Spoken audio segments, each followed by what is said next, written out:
Karibu kwenye safari ya kushangaza kabisa ndani ya dunia ya viumbe hai, ndani ya misitu, majangwa, milima na kina kirefu cha bahari. Kuna wanyama wenye uwezo ambao akili ya kawaida inaweza kushindwa kuamini.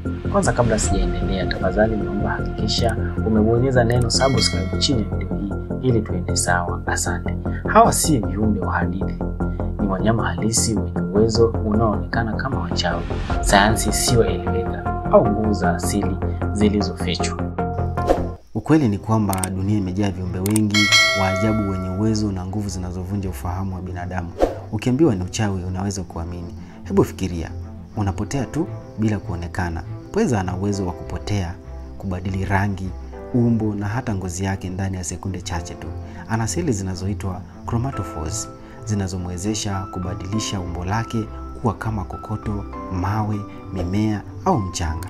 Lakini uwezo wake hauishii hapo.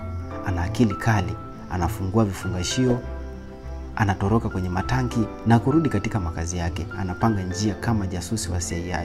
Lakini pia pweza ana ubongo katika kila mkono wake na ana mikono 8 tu. Huyu ni samaki. Ana uwezo wa kutoa umeme wa zaidi ya volti 600. Hii ni zaidi ya soketi ya ukutani. Anatumia umeme huu kuwinda, kujilinda na kutambua mazingira gizani. Lakini hebu tujiulize, anawezaje kuzalisha umeme mkubwa kiasi hichi?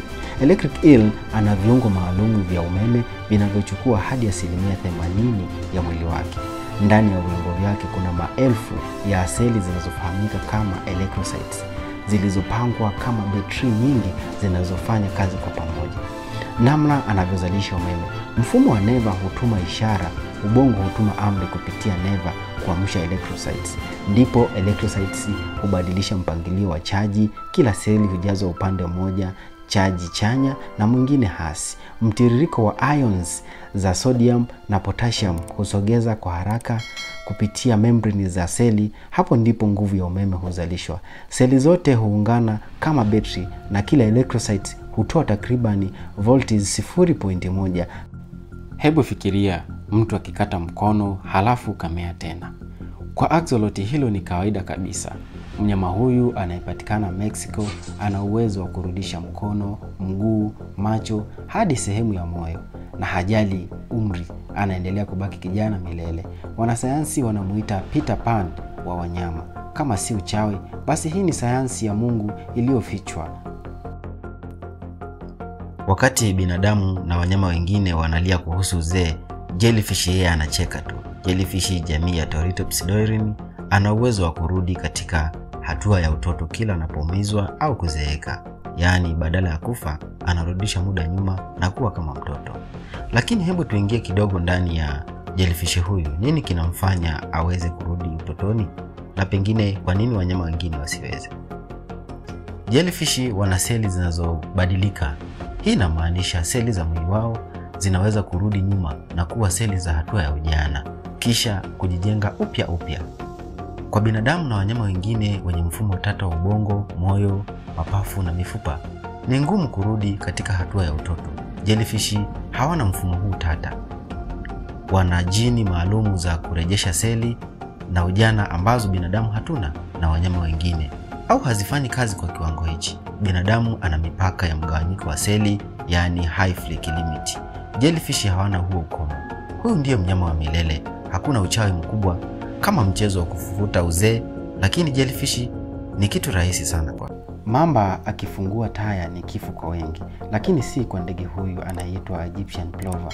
Yeye kwa namna isiyotarajiwa na ya kushangaza anaingia ndani ya kinywa cha mamba, anasafisha meno na vidonda, halafu anatoka akiwa salama.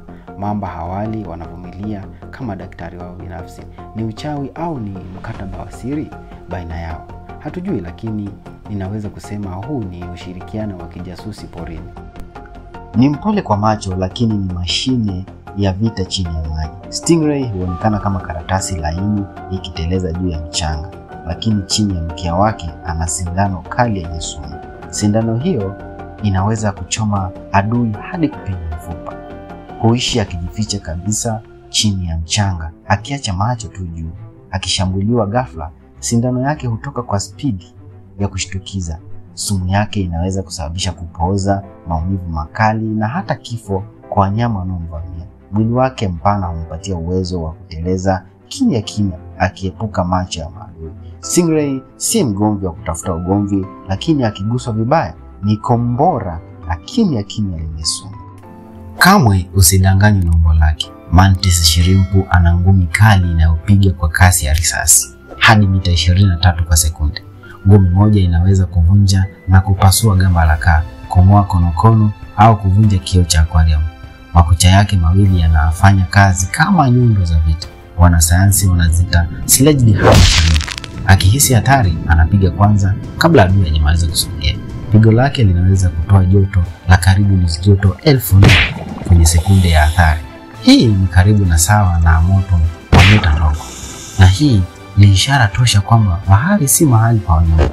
Kila kiumbe kina silaha isiyoonekana.